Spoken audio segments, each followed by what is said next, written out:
Un des objectifs de la politique énergétique au Québec est d'accroître la production de bioénergie de 50% à l'horizon 2030. Compte tenu de cette ambition, je me suis posé la question suivante.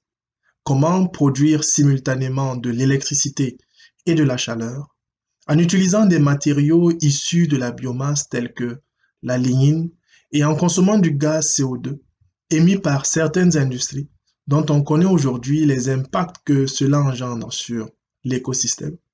C'est l'exemple des feux de brousse saisonniers. Et sur la santé humaine, c'est le cas des maladies respiratoires ou du cancer.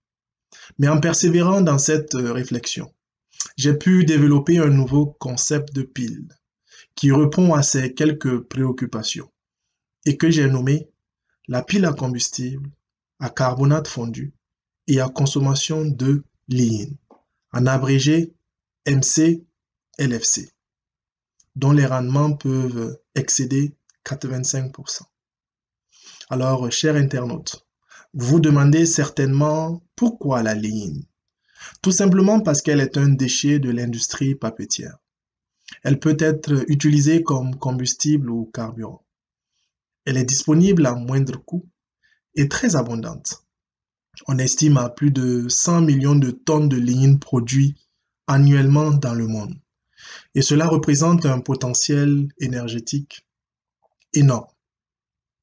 Par ailleurs, la méthode que j'adopte pour la mise au point de la pile MC-LFC débute par une approche analytique qui consiste à utiliser des logiciels de modélisation.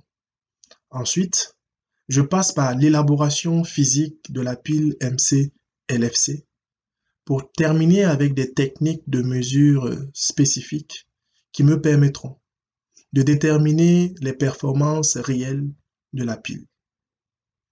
De manière pratique, avec 4 kg de lignine et 1,5 kg de CO2, la pile est capable de produire suffisamment d'électricité et de la chaleur pour subvenir aux besoins énergétiques d'un ménage moyen au Québec. En définitive, la réalisation de mon projet de recherche contribuera à réduire de manière importante l'empreinte carbone dans la province.